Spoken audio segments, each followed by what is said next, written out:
Hello everyone, ఇలాంటి videos ముందుగా కావాలి అనుకుంటే వెంటనే మా ఛానల్ని సబ్స్క్రైబ్ చేసుకోండి. అప్కమింగ్ రివ్యూలోకి వెళ్ళిపోదాం. విక్రమాదిత్య మురళి గురించి అరవింద్కి చెప్పాలని నిర్ణయానికి వచ్చి మెల్లమెల్లగా చెప్తూ ఉంటారు. ఇక అక్క, ఇప్పుడు నేను చెప్పబోయే విషయం నీకోసమే. నీ నమ్మకం, ప్రేమ ఎలాంటిది అన్నది నేను ఈరోజు నీకు చెప్పబోతున్నాను. ఈ నిజం తెలిసాక నీ పరిస్థితి ఎలా ఉంటుందో నాకు తెలుసక్కా. కానీ ఈ నిజం నీకు చెప్పాలక్కా, లేకపోతే ఆ దుర్మార్గుడు నిన్ను ఏమైనా చేస్తాడు. అందుకే వాడి గురించి ఈరోజు నీకు నేను చెప్పాలి. అందుకే గుండె దిటవు చేసుకొని నీ ముందు వాడి గురించి చెప్తున్నానక్కా. ఈ ప్రపంచంలో అద్భుతమైన బంధం అంటే అమ్మ ప్రేమ, నాన్న ప్రేమ. దానికంటే ఎక్కువగా ప్రేమించేవారు మన భాగస్వామి అని చెప్పి ఎవరైనా అనుకుంటారు అంటే నేననుకుంటాను. పద్మావతి నా కోసం ప్రాణాలు కూడా ఇస్తుందక్కా.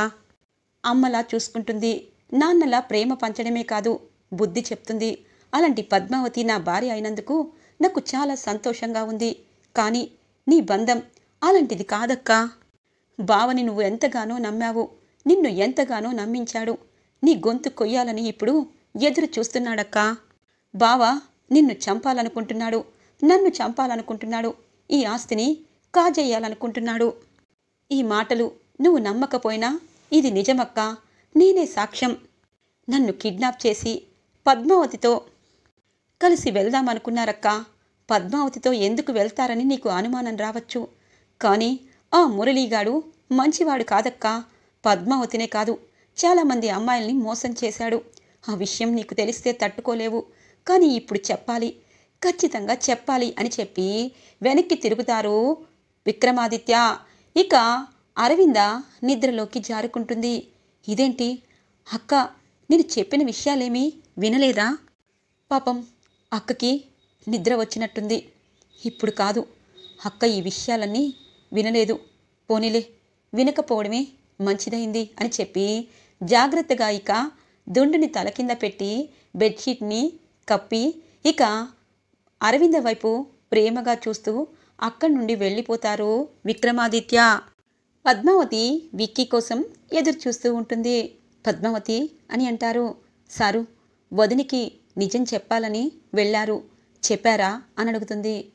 చెప్పలేదు, చెప్దాము అనుకున్నాను, కానీ అక్క నిద్రపోతుంది అని అంటారు విక్రమాదిత్య. చూడండి సారు, నిజం చెప్పాలనుకున్న మీ నిర్ణయం మంచిదే, కానీ ఇప్పుడు వదిన ఉన్న పరిస్థితిని మీరు తెలుసుకోవాలి. తను నిండు గర్భిణి. ఇలాంటి నిజాలు తెలిస్తే తను తట్టుకోలేదు. తన భర్త ఇంత దుర్మార్గుడా అని తను అస్సలు తట్టుకోలేదు. వద్దు సారు, ఇప్పుడు చెప్పొద్దు. వదిన డెలివరీ అయ్యాక మనందరం కలిసి కూర్చొని తనకి వివరంగా చెప్పాలి. దానిదాకా వస్తే ఖచ్చితంగా వాడి నిజస్వరూపం వదినే తెలుసుకుంటుంది. ఇప్పుడు మీరు తొందరపడి ఏ నిజం వదిన ముందు చెప్పొద్ది సారు అని అంటుంది పద్మావతి. పద్మావతి, వాడు ఎక్కడున్నా ఖచ్చితంగా అక్కని టార్గెట్ చేస్తాడు, అక్కని నమ్మిస్తాడు అనగానే, చూడండి సారు, వదిన ఇంటికి వచ్చుండాది, ఖచ్చితంగా వాడేమీ చేయలేడు, వాడు ఇంటి దాకా రాలేడు అని చెప్పి అంటుంది పద్మావతి. సారు, ఇకపై ఎక్కువగా ఆలోచించద్దు. ఎందుకంటే మీ అమ్మగారు త్వరలో మన ముందుకి రాబోతున్నారు. అప్పటిదాకా మనం ఇవన్నీ పక్కన పెట్టి సంతోషంగా ఉండాలి సారు. ఎప్పుడు ఇలా ఆలోచిస్తూ ఉంటే సమస్యలు ఎక్కువగా అనిపిస్తాయి. మనం ఆ ఆలోచనలన్నీ పక్కకి తీసి మనసు ప్రశాంతంగా ఉంటే మనకి కొత్త దారులు దొరుకుతాయి సారు అనగానే, అవును పద్మావతి, నువ్వు చెప్పే ప్రతి మాట చాలా వాల్యూగా ఉంటుంది, విలువతో కూడినట్టు ఉంటుంది. సరే పద్మావతి, అక్క మన ఇంటికి వచ్చింది, అక్క సంతోషంగా ఉంది, అది చాలు అని చెప్పి అంటారు విక్రమాదిత్య. తెల్లగా తెల్లవారుతుంది. ఇక విక్రమాదిత్య నిద్రలేస్తూ ఇక పక్కకి తిరిగి చూస్తారు. పద్మావతి ఇక జుట్టుని ఆరబెట్టుకుంటూ చాలా అంటే చాలా హ్యాపీగా కనిపిస్తుంది. పద్మావతిని అలా చూసిన విక్రమాదిత్య అలాగే ఉండిపోతారు. నిజంగా పద్మావతి, ఇన్ని రోజులు నిన్ను దూరంగా ఎందుకు పెట్టానా అనిపిస్తుంది అని చెప్పి పద్మావతి అని అంటారు. ఏంటి సారు, ఏం చూస్తున్నారు? మీరు చూడాలని అలా చేశాను అనగానే, అవునా, మరి వెనకాల థ్రెడ్స్ ఊడిపోయాయని నీకు తెలుసా అని అంటారు. తెలుసు సారు, మీరొచ్చి కట్టాలని అని అంటుంది. అవునా, ఆ అవకాశం నాకిచ్చావా అని చెప్పి గబగబా దగ్గరికి వచ్చి థ్రెడ్స్ని కట్టబోతూ ఉంటారు. ఒక్కసారిగా తూలి తన మీద పడుతుంది పద్మావతి. పద్మావతి దగ్గరగా వస్తారు. సారు, ఇవన్నీ తరువాత, ముందు మనం ఒక పని చెయ్యాలి అని అంటుంది. ఏంటా పని అనగానే, సారు, ఈ ఇంట్లో శుభకార్యం జరిగి 1 సంవత్సరం అయింది. ఇప్పుడు కూడా శుభకార్యం కోసం ఎదురు చూస్తున్నాము. దానికంటే ముందు మీ చెల్లి దివ్య గురించి మీరేం పట్టించుకున్నారు అని అంటుంది. ఏమైంది పద్మావతి అనగానే, చూడండి సారు, నిజంగా ఆడపిల్లని ఇంట్లో పెట్టుకున్నంతకాలం చాలా సంతోషంగా ఉంటారు తల్లిదండ్రులు, అన్నలు, అలాగే అక్కలు. కానీ వాళ్ళకు కూడా కొన్ని కోరికలుంటాయి, పైకి చెప్పరు. దివ్య మనందరితో సంతోషంగా ఉన్నట్టు ఉన్నా తను మాత్రం మానసికంగా బాధపడుతుంది. అందుకే తనకి పెళ్లి చేయాలని అనుకుంటున్నాను అనగానే, పద్మావతి, ఎప్పుడు ఏ నిర్ణయం తీసుకుంటావో నీకే తెలీదు అనగానే, నాకు బాగా తెలుసు సారు. దివ్యకి మంచి పెళ్లి సంబంధం చూసి అంగరంగ వైభవంగా కట్న కానుకలతో పెళ్లి చేయాలి అనగానే, సరే పద్మావతి, నువ్వు చెప్పింది నేను చిత్తం అని అంటారు. సారు, నేనెందుకు హఠాత్తుగా ఇలా చెప్తున్నాను అన్నది మీకు తర్వాత చెప్తాను సారు అని అంటుంది. సరే పద్మావతి, నా చెల్లికి నేను పెళ్లి చేయాలి, మంచివాడికిచ్చి పెళ్లి చేయాలి, ఆ మూర్ఖుల్లా కాకుండా మంచివాడికిచ్చి పెళ్లి చేయాలి అని అంటారు. తప్పకుండా సారు, ఇటు 7 తరాలు అటు 7 తరాలు చూసినా ఒక్కొక్కసారి పనికి మాలిన వాళ్ళు దొరుకుతారు. అందుకే డబ్బు లేకపోయినా మంచి మనసున్న వ్యక్తికిచ్చి దివ్యకి పెళ్లి చేయాలి అని అంటుంది పద్మావతి. ఇదే ఇలా ఉండగా మురళి ఒక ప్లేస్కి వెళ్తాడు. ఇక వాళ్ళతో మాట్లాడుతూ ఉంటారు. సంతకమైతే చేశారు కానీ ఇంకా వేరే సంతకాలు కూడా కావాలి అనగానే, ఎవరి సంతకం అని అంటారు మురళి. అయ్యో, ఆస్తి తమ్ముడు అక్క పేరు మీద ఉంది. తమ్ముడు సంతకం చేయించారు, మరి అక్క సంతకం కూడా ఎప్పుడు చేయిస్తారు? ఈ మధ్య ఇంట్లో వారసులందరూ సంతకాలు చేయాలి. అలాగే ఇంట్లో ఎంతమంది వారసులున్నారో వాళ్ళందరి సంతకం చేస్తే ఈ ఆస్తి మీదవుతుంది అని అంటారు. అవునా, ఇప్పుడు ఆర్యగాడి కూడా సంతకం చేయాలి, అలాగే మామయ్య గారు కూడా సంతకం చేయాలి. ఇప్పుడు వాళ్ళిద్దరూ సంతకం ఎలా చేస్తారు? అక్కడ ఎలాగూ దివ్య ఉంది కదా, ఏదో బిమ్మిని తమ్మిని చేసి తనని చెయ్యమని చెప్పి చేయిస్తాను అని అంటారు. ఇక మురళి, మీరేం చేస్తారో, మీరు కూడా ఒక లాయరే కదా, ఆల్రెడీ ఇది విక్రమాదిత్య గారు తను స్వంతంగా సంపాదించిన సంపదే. కానీ ఇప్పుడు ఆయన అందరి పేరు మీద ఆ ఆస్తి హక్కు అని చెప్పి వీలునామాలో ఎప్పుడో రాయించుకున్నారు తెలివిగా. అందుగురించే మీరు తన సంతకంతో పాటు తనకి సంబంధించిన వారందరి సంతకాలు ఖచ్చితంగా కావాలని చెప్పడంతో మురళి, అంటే ఇప్పట్లో ఆస్తి నాకు రాదా, మరేం చేయాలి? దివ్య వల్ల కానే కాదు, నేనే ఆ ఇంట్లోకి మెల్లిగా చేరిపోవాలి. నేను వెళ్తే బామ్మర్ది ఖచ్చితంగా నాకొచ్చిన కలని నిజం చేస్తాడు. కానీ అరవింద, విక్రమాదిత్య, పద్మావతి ఇంట్లో ఉన్నవారంతా నా కోసం రావాలి. నా కోసం రావాలి అంటే నేనేం చేయాలి? యాక్సిడెంట్ చేసుకోవాలి. నా అంతట నేను యాక్సిడెంట్ చేసుకుంటే ఖచ్చితంగా ఎవరు నమ్మరు. అందుకే నాకు చిన్న చిన్న గాయాలు అయినట్టు యాక్సిడెంట్ చేయించుకోవాలి అని చెప్పి ఇక ఒక రౌడీకి ఫోన్ చేస్తారు మురళి. సార్, ఇదేంటి సార్, మీకు నేను యాక్సిడెంట్ చేయాలా? వద్దు సార్ అని అంటారు. ఒరే, యాక్సిడెంట్ చేయమన్నానని నా ప్రాణాలు తీసేలా కాదు, చిన్న యాక్సిడెంటే అని చెప్పి అంటారు మురళి. సరే సార్ అని చెప్పి ఇక ఇప్పుడు అసలు మజా ఎదురవుతుంది అని చెప్పి అరవింద్కి ఫోన్ చేస్తారు మురళి. ఏమండి, 2 రోజుల నుండి ఫోనే చేయలేదు, ఎక్కడికి వెళ్ళారు? ఎప్పుడు పని బిజీ అని అంటారు, ఈరోజైనా ఇంటికి వస్తారా అని అంటుంది అరవింద. రానమ్మా, వస్తాను, నీకేం కావాలో చెప్పు, అత్తయ్య గారికి ఏం కావాలో చెప్పు అని అంటారు. అత్తయ్య గారు ఎవరండి అని అంటుంది. అయ్యో రానమ్మా, నువ్వు తింటే అత్తయ్య గారికి వెళ్తుంది కదా, ఇంకా నువ్వు మర్చిపోయావా అని అంటారు. అయ్యో అదా, నాకేమీ వద్దు, మీరు త్వరగా ఇంటికి వచ్చేయండి అని అంటుంది అరవింద. సరే సరే వస్తున్నాను అని చెప్పి, అమ్మా అరవిందా అని చెప్పి ఒక్కసారిగా ఫోన్ పక్కకి పడేసి పడిపోతారు మురళి.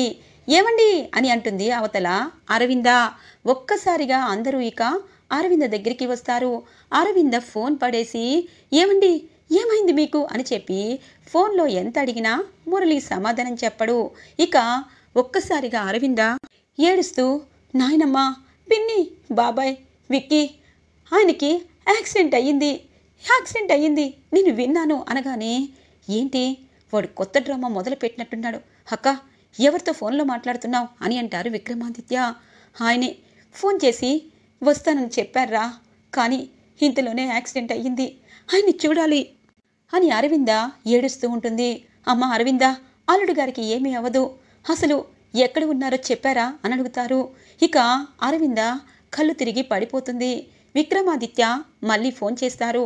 ఈసారి రోడ్డు పైన ఉన్న ఒక అతను ఎత్తి, ఇక్కడ ఈ ఫోన్ గల ఆయనకి యాక్సిడెంట్ అయ్యింది, అంబులెన్స్లో తీసుకువెళ్లారు, ఏ హాస్పిటల్ అంటే అని అడ్రస్ చెప్తారు. ఒక్కసారిగా విక్రమాదిత్య కూడా షాక్ అయిపోతారు. అల్లుడు గారికి యాక్సిడెంట్ అయ్యిందా, ఏ హాస్పిటల్లో అని అంటారు. ఇక నాయనమ్మ అక్కని హాస్పిటల్కి తీసుకువెళ్ళాలి అని అంటారు. అక్క స్పృహ కోల్పోయింది మురళీకృష్ణ వల్లేరా, పద, అక్కకి మురళికి ఏమీ అవలేదని తెలుసుకుంటే గాని తన మనసు కుదుటపడదు, చిన్న యాక్సిడెంటా అని అడుగుతూ ఉంటారు. ఇక విక్రమాదిత్య, పెద్ద యాక్సిడెంట్ అయి చచ్చిపోవాల్సింది, అలాంటి దుర్మార్గుడు బ్రతికున్నంతకాలం అక్క ప్రాణాల కోసమే, ఇది ఏదో ప్లాన్ వేసినట్టున్నాడు అని చెప్పి ఆలోచిస్తూ ఉండగానే పద్మావతి అంటుంది, ఇంకా ఇక్కడే ఉన్నాడేంటి సారు, పదండి, వదిన పరిస్థితి బాగోలేదు, వెళ్దాము, ఏ హాస్పిటల్కో అని అంటుంది. పద్మావతి, నీకు తెలుసు కదా అని అంటారు. తెలుసు, కానీ తప్పదు అని అందరూ మురళి జాయిన్ అయిన హాస్పిటల్కి చేరుకుంటారు. ఇక మురళికి ఐసీయూలో పెట్టి ట్రీట్మెంట్ చేస్తూ ఉంటారు. మురళి డాక్టర్కి ఏదో డబ్బులిచ్చి మేనేజ్ చేసేస్తారు. ఇక అరవిందకి మెలకు వస్తుంది. ఏమైంది, ఆయనకి ఏమైంది అని అడుగుతుంది. అయ్యో, ఈవిని ఎందుకు హాస్పిటల్కి తీసుకొచ్చారు, పాపం తను ప్రెగ్నెంట్ అనగానే, తన భర్తే మేడం అని అంటారు. ఇక పద్మావతి, అవునా, తన పొజిషన్ అనగానే ఇంతలో మేనేజ్ చేసిన డాక్టర్ బయటికి వస్తారు. 24 అవర్స్ దాకా ఏమీ చెప్పలేము, తనకి బ్లడ్ అనేది బాగా పోయింది అని చెప్పి అంటారు. ఇక అరవింద ఏడుస్తూనే ఉంటుంది. అక్క బాధపడద్దు, బాగానే ఉన్నారంట కదా అని అంటారు. లేదు, ఆయన నా కోసమే సంతోషంగా అన్నీ తీసుకుని వస్తున్నారు, నా కడుపులో ఉన్న అమ్మ కోసం ఏం కావాలని ప్రేమగా అడిగారు, అలాంటి ఆయనకి ఇలాంటి పరిస్థితి ఎందుకొచ్చింది అని చెప్పి అరవింద పాపం ఏడుస్తూ ఉంటుంది. 24 అవర్స్ గడిపేస్తారు. ఇక మురళికి మెలకు వచ్చినట్టు యాక్టింగ్ మొదలు పెడతారు. ఇక మురళి కళ్ళు తెరవగానే రానమ్మని చూడాలని అంటూ ఉండగానే పరుగున అరవింద వెళ్తుంది. రానమ్మ, నిన్ను చూస్తాను అనుకోలేదు అనగానే, మీకు ఏమీ కాదు, మీలాంటి మంచివారికి ఆ భగవంతుడు అన్యాయం చేయడు అని చెప్పి పాపం ఎమోషనల్గా మాట్లాడుతూ ఉంటుంది. డాక్టర్ చెప్తారు, తను నిజంగా మిరాకిలే అనుకోవచ్చు, గాయం అనేది ఎక్కడ తగిలిందో తెలీదు, కానీ బ్లీడింగ్ అనేది చాలా అయ్యింది, కానీ బ్లీడింగ్ తానంతటా అదే ఆగిపోయింది, నిజంగా ఆయన బలమైన కోరిక వల్లే ఇప్పుడు బ్రతికి బట్టకట్టారు, డిశ్చార్జ్ చేస్తాము, తీసుకువెళ్ళండి అని అనగానే ఇక మురళిని ఇంటికి తీసుకురావాలని అన్ని ఏర్పాట్లు చేస్తూ ఉంటే విక్రమాదిత్య మాత్రం, పద్మావతి, వాడు ఇంట్లో అడుగు పెట్టకూడదు, వాడు ఏదో నాటకమాడి ఇంటికి రావాలనుకుంటున్నాడు, వద్దు, అక్కకి ఇప్పుడు నిజం చెప్తాను అనగానే, వద్దు సారు, తొందరపడద్దు, ఎందుకంటే వాడి ఇంటికి మాత్రమే వస్తున్నాడు, వాడికి అన్నీ దూరం చెయ్యాలనే ఆ శ్రీనివాసుడు ఇప్పుడు దగ్గర చేస్తున్నాడు, మీరేమీ మాట్లాడద్దు సారు, ఇప్పటికే వదిన ఆయన మీద ఎక్కువ ప్రేమ పెంచుకుండాది, ఇప్పుడు మీరు ఏదైనా చెప్తే వదిన తనతో పాటు వెళ్ళిపోతుంది, అప్పుడు వాడి చేతిలో మనం ఇరుక్కుంటాము, అందుకే ఇప్పుడు ఏమీ మీరు మాట్లాడద్దు, వాడి చేసిన ప్రతి పని మనం 4 కళ్ళతో చూసి వదిన ముందు వాడి నిజస్వరూపం సాక్ష్యాలతో సహా బయట పెట్టాలి, అప్పుడే వదిన నమ్ముతారు, వాడు శాశ్వతంగా వదిన జీవితం నుండి వెళ్ళిపోతాడు అని అంటుంది పద్మావతి, వాడు వచ్చాడు అంటే అనగానే, వద్దు సారు, ఇప్పుడు మీరేమీ మాట్లాడద్దు అని చెప్పి అంటుంది పద్మావతి. ఇక మురళిని డిశ్చార్జ్ చేసి ఇంటికి జాగ్రత్తగా తీసుకుని వస్తారు ఇక కుటుంబ సభ్యులు.